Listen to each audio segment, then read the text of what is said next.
Hello dear even coaching centre पर मैं भूतेश आपका बहुत बहुत स्वागत करता हूं। इस वीडियो के अंदर मैं आपको काफ़ी इंपॉर्टेंट चीज़ें बताने वाला हूं। आपका जो CHSL का एग्ज़ाम है वो लगभग एक हफ्ता दूर है। तो लास्ट के 7 दिन में, 6 दिन में, 5 दिन में हमें क्या करना होता है ये मैं आपको बताऊंगा।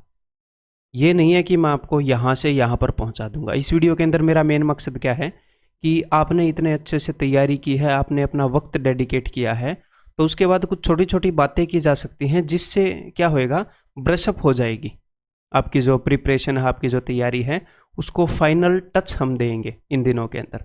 तो कौन कौन सी ज़रूरी बातें हैं जो आप कर सकते हैं, जो आपकी मदद करेंगी आपको थोड़ा सा इम्प्रूव करने में। कौन कौन सी गलतियां हैं जिनको आप अवॉइड कर सकते हैं। कुछ ऐसी भी गलतियां हैं जो आप अगर एग्ज़ाम में करोगे तो इतने दिन तैयारी की है, एक छोटी सी गलती के कारण क्या होएगा, आपका एग्ज़ाम खराब हो जाएगा है। तो काफ़ी ज़रूरी चीज़ें हैं और मैं जल्द से जल्द बताऊंगा। वक्त कीमती है मुझे पता है, तो सीधा स्ट्रेट मैं आपको बताऊंगा, बहुत ज़्यादा टाइम ना लेते हुए। ठीक है, तो इनको समझने की कोशिश करना। तो सबसे पहले मैं मैथ्स टीच करता हूँ, तो ज़्यादातर बातें तो भैया मैथ्स की होंगी।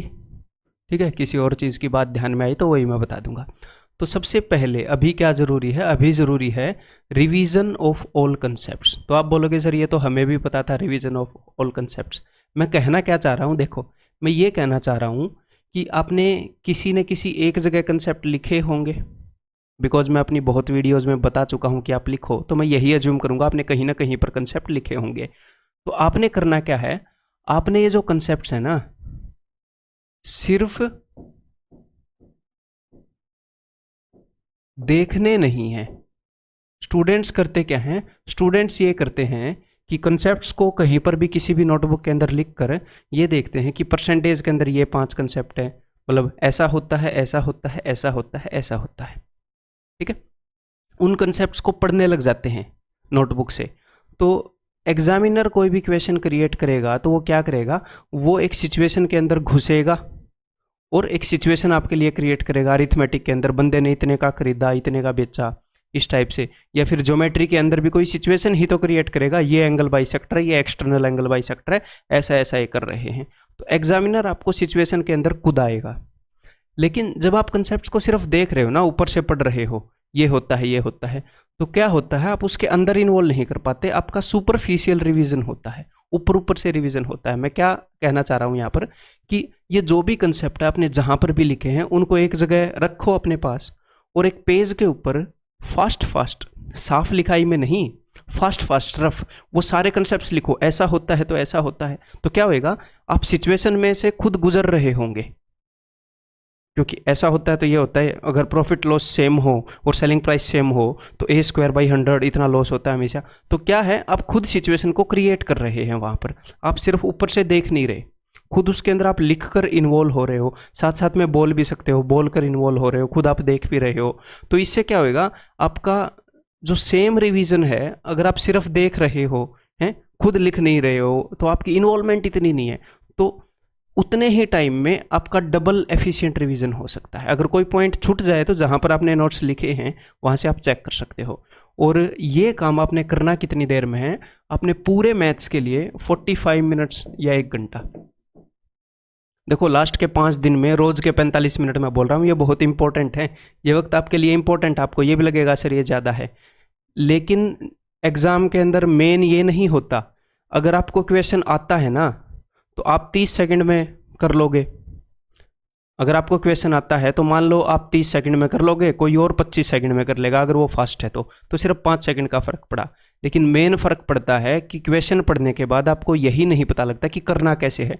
तो करना कैसे है कैसे पता चलेगा, जब जो भी सिचुएशन एग्जामिनर पूछता है वो सारी सिचुएशन ही तो है कि प्रॉफिट लॉस सेम हो, सेलिंग प्राइस सेम हो, ये एक सिचुएशन है। तो जितनी भी सिचुएशन है, हर एक टॉपिक के अंदर कुछ सिचुएशंस है, उनमें से जब आप बार बार गुजर जाओगे बार बार, तो वो सिचुएशन देखते ही आपको समझ में आ जाएगी, पाइथागोरस थ्योरम आपको दिख जाएगा। दिखने के बाद इतना फर्क नहीं होता, कोई स्टूडेंट कुछ सेकंड में कर लेगा, कोई स्टूडेंट कुछ सेकंड में कर लेगा। फर्क होता है, किसी को 10 सेकंड में रियलाइज हो जाता है ये तरीका है, किसी को 1 मिनट लग जाती है, वहां पर मार खाते हैं। तो उस टाइम को मैं रिड्यूस कर रहा हूं, तो इसलिए ये टाइम आपका देना जरूरी है दोस्त। अगर ये आपने दे दिया तो जो फाइनल टच आपकी तैयारी को काफ़ी बढ़िया मिल जाएगा, मज़े आ जाएंगे, आपकी इतने दिन की मेहनत जो है वो काफ़ी बढ़िया हद तक यूटिलाइज हो जाएगी। ठीक है, तो एक तो इसको कंसिडर करिएगा, यानी कि इन्वॉल्व होकर रिवीजन करना। नंबर 2 इज कुछ रेपिटेटिवली यूज्ड वैल्यूज़ हैं जो बार बार यूज़ होती हैं आपके एग्जाम के अंदर, तो अभी तो वक्त है ना उनको याद करने का। आप कोई चीज़ याद करते हो तो आप 1 हफ्ते 2 हफ्ते 3 हफ्ते में भूल जाओगे तो, लेकिन हमें वो यूज़ तो एग्जाम में करनी है, उसके बाद भले ही आप भूल जाओ, क्या फ़र्क पड़ता है, ज़िंदगी में आपको टेबल आते हैं कि नहीं, कोई फ़र्क नहीं पड़ता है, आपको √2 की वैल्यू पता है कि नहीं, कोई फ़र्क नहीं पड़ता, एक बार आपकी जॉब लग गई तो। ठीक है, तो हमने एग्जाम में यूज़ कर रहे हैं, उस वक्त याद आनी चाहिए। तो रोज़ आप क्या करोगे, 5 से 10 मिनट निकाल कर ये चीज़ें लिख लेना। इससे फ़ायदा क्या होएगा दोस्त, इससे फ़ायदा ये होता है कि कुछ क्वेश्चंस के अंदर, जैसे यहाँ पर मैं एक और चीज़ ऐड करना चाहूँगा, पाइथागोरियन ट्रिपलेट्स, पाइथागोरियन ट्रिपलेट्स। मान लो कोई क्वेश्चन है, उसके अंदर पाइथागोरियन ट्रिपलेट यूज़ हुए हैं, बड़े बड़े पाइथागोरियन ट्रिपलेट यूज़ हुए हैं, 20 21 29 का यूज़ हुआ है, 9 40 41 का यूज़ हुआ है, 11 60 61 का यूज़ हुआ है, 12 35 37 का यूज़ हो रहा है। जो बड़े बड़े पाइथागोरियन ट्रिपलेट हैं वो उसके अंदर यूज़ हुए हैं और आपको स्ट्राइक ना किया तो आपका 1 मिनट में भी क्वेश्चन लेंदी वे से हो सकता है ना निकले, दूसरा बंदा 15 सेकंड में कर दे। तो ये चीज़ें हमें एग्जाम के अंदर अभी चाहिए, तो अभी लास्ट के 5 दिन अगर आप रिवाइज करोगे तो आपके मेमोरी में स्टोर रहेंगे, एग्जाम वाले दिन नहीं भूलोगे, बाद में हमें ज़रूरत भी नहीं है। तो ये जितनी भी चीज़ें मैंने यहाँ पर लिखी हैं ये वहाँ पर आपकी काफ़ी मदद कर सकती हैं। ठीक है, तो रोज़ 10 मिनट देकर आपने करना क्या है, ये सारी फिर से देखनी नहीं है दोस्त, ये मत करना कि किसी पेज पर लिख ली, देख लिया, मेरा टाइम वेस्ट होगा ना। 10 मिनट में सारी की सारी लिखी जा सकती हैं। पहाड़े जो हैं आप 12 से 25 तक लिख सकते हो, उससे पहले के तो आपको याद ही होंगे 11 तक के, तो 12 से 25 तक के लिख सकते हो। स्क्वायर आप 30 तक लिख सकते हो, क्यूब आप 15 तक लिख सकते हो, 21 का भी याद कर सकते हो, 2 की पावर 12 तक, 3 की पावर 6 तक, 5 की पावर 5 तक, 6 की पावर 4 तक, ये √2 √3 √5 की वैल्यू, और 11 से मल्टीप्लिकेशन की प्रैक्टिस कर सकते हो। मैंने यूट्यूब पर वीडियो डाली है। आप बोलोगे सर 11 से मल्टीप्लिकेशन की प्रैक्टिस क्यों? क्योंकि जहाँ पर भी पाई इन्वॉल्व होगी, पाई की वैल्यू है 22/7, तो वहाँ पर 11 से मल्टीप्लाई करना अगर आपको आता है तो काफ़ी फास्ट हो जाती है कई जगह कैलकुलेशन। ठीक है, तो कुछ ऐसी चीज़ें जो आपकी कैलकुलेशन को थोड़ी फास्ट करेंगी वो मैंने यहाँ पर लिखी है, रोज़ आपकी 10 मिनट के करीब ये लेंगी। ठीक है, number 3 is visualisation of the process. काफ़ी इंपॉर्टेंट है और ये कुछ लोगों को नाटकीय थोड़ा लगता है, लेकिन ये बहुत ज़्यादा ज़रूरी है मेरे दोस्त, मेरी बात पर विश्वास करो, बहुत ज़्यादा ज़रूरी चीज़ है। क्या है मैं आपको बताता हूँ। देखो, जब आप किसी भी सिचुएशन के अंदर जाते हो और आपके सामने कुछ अनएक्सपेक्टेड हो जाए तो क्या होता है, आपका नर्वस होना लाजमी है। कुछ अनएक्सपेक्टेड हो जाए तो नर्वस होना लाजमी है। आपकी शिफ्ट ऐसी आ जाए जो काफ़ी टफ हो तो आप थोड़े से नर्वस हो जाओगे, काफ़ी कैलकुलेटिव आ जाए आप थोड़े नर्वस हो जाओगे। तो इसलिए हमने करना क्या है, हमने सब कुछ एक्सपेक्ट करके जाना है। अब आप बोलोगे सर कैसे एक्सपेक्ट करें?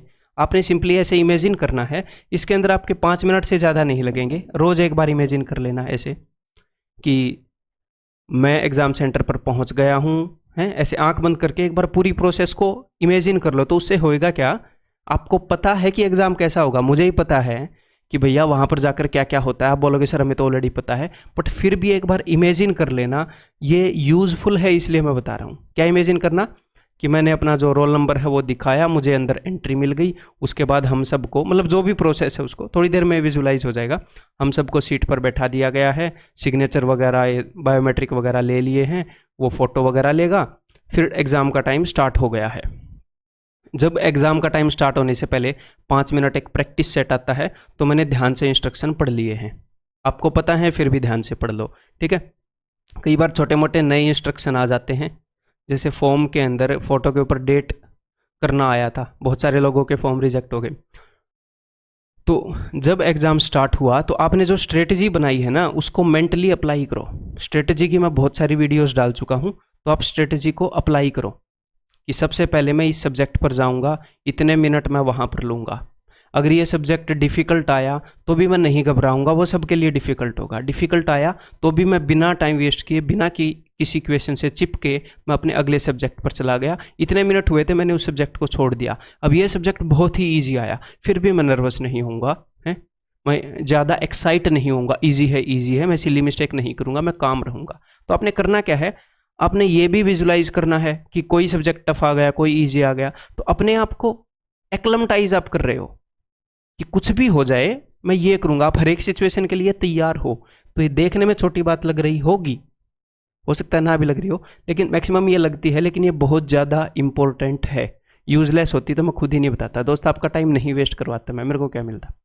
ठीक है, तो इस चीज़ को विजुलाइज करना कि कुछ भी हो जाए, देन अगर ये हुआ तो मैं ये करूंगा, ये हुआ तो मैं ये करूंगा। तो आप एक्सपेक्ट करो कि कुछ भी हो सकता है, कैसा भी एग्जाम आ सकता है, आप पहले ही तैयार रहो। अगर एग्जाम डिफिकल्ट आया तो जो डिफिकल्ट के वक्त जो कामनेस रख पाए, जो डिफिकल्ट क्वेश्चन हो उसको देख पाए, समझ पाए, उसको हटाकर सिर्फ इजी को कर पाए और उसके बाद डिफिकल्ट को कर पाए, वो लोग कर जाएंगे एग्जाम को क्लियर। मैं आपको बता रहा हूँ, एग्जाम रहता उसका है डिफिकल्ट क्वेश्चन पेपर आने के बाद, जो वहाँ पर नर्वस हो जाए, जिसने वो एक्सपेक्ट ही ना किया हो, जो वहाँ पर एसएससी को कोसने लग जाए, किसी और को कोसने लग जाए। हर एक सिचुएशन के लिए तैयार रहो, आप ही जिम्मेदार हो आपके सिलेक्शन के लिए, ये सोच कर जाओ। और अपने ऊपर अब कॉन्फिडेंस रख कर जाओ कि मैंने तैयारी कर रखी है, जितनी मैंने तैयारी कर रखी है उसमें जो बेस्ट परफॉर्म किया जा सकता है वो मैं बेस्ट परफॉर्म करूँगा। ठीक है, तो भैया नेक्स्ट एक और बात, मैं कल नई वीडियो डाल रहा हूँ सुबह 10:30 बजे। ठीक है, कल यानी कि मंडे को सुबह 10:30 बजे ये जो वीडियो होएगी ये लगभग 6 घंटे के आसपास की होएगी। तो अभी आप CGL की तैयारी कर, CHSL की तैयारी कर रहे हो, आपके लास्ट के दिन हैं, तो मैं ये तो नहीं बोलूँगा कि भाई पूरी वीडियो देखो। अगर CHSL की तैयारी कर रहे हो तो इसके स्टार्टिंग की 2 घंटे की वीडियो ज़रूर देखिएगा। इसको अगर आप स्पीड डबल करके देख लोगे तो आपकी ये वीडियो 1 घंटे में निपट जाएगी। ये सिमिलरिटी के ऊपर है, और अगर आपने ये वीडियो देख ली उसके बाद सिमिलरिटी का कोई भी क्वेश्चन आपसे छूट नहीं सकता, ये मैं गारंटी ले रहा हूँ। उसके बाद नहीं छूटेगा, अगर ये आपने ध्यान से देख ली आप सेकंड्स में कर देंगे। और सिमिलरिटी के ऊपर क्वेश्चन आएगा, इसकी मैं गारंटी लेता हूँ। हर एक शिफ्ट में सिमिलरिटी का यूज़ होगा, कहीं ना कहीं पक्का यूज़ होता है। ट्रायंगल की सिमिलरिटी छुटती ही नहीं किसी भी शिफ्ट से। ठीक है, तो 1 घंटे के अंदर अगर आपके 2 या 4 नंबर बढ़ रहे हैं तो काफ़ी फायदे का सौदा है। ठीक है, तो ये जो मैं वीडियो है 10:30 बजे डालूंगा, आप बेशक से CHSL की तैयारी कर रहे हो, ये मैं इसलिए इस वक्त पर डाल रहा हूँ। ठीक है, मैं बाद में डालने के लिए सोच रहा था। तो एटलीस्ट स्टार्टिंग की 2 घंटे की आप वीडियो देख लीजिएगा हैं। और जो लोग CHSL टारगेट नहीं कर रहे, CGL टारगेट कर रहे, वो तो 6 घंटे की देखो, आपको फायदा होगा। ठीक है, तो इस वीडियो के अंदर मैं इतना ही बताना चाह रहा था। उम्मीद करता हूँ कि आप इन बातों को मानेंगे और अभी तक जो आपने इस वीडियो में टाइम इन्वेस्ट किया है उसको यूजफुल करेंगे। तो दैट्स ऑल दोस्त, ऑल द बेस्ट। जल्द ही एक बहुत ही बढ़िया वीडियो अगली वीडियो के अंदर मिलते हैं। Take care.